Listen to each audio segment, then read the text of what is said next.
O naman, sweetie. Naman kasi tayo lagi nag-aaway. Sorry na, sweetie.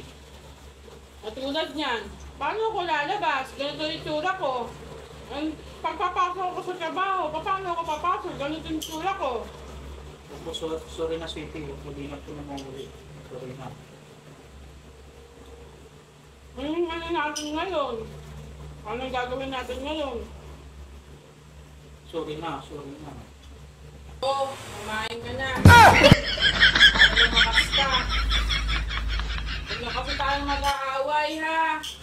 Hindi na po maulit, sweetie. Oo, kumain ka na.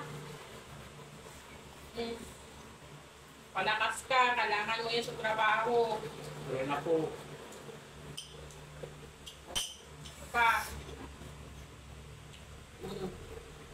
Inom ka ng gamot para itong gamot na to para gumaling ka kagad yung sugat mo, maghilip yung sugat mo.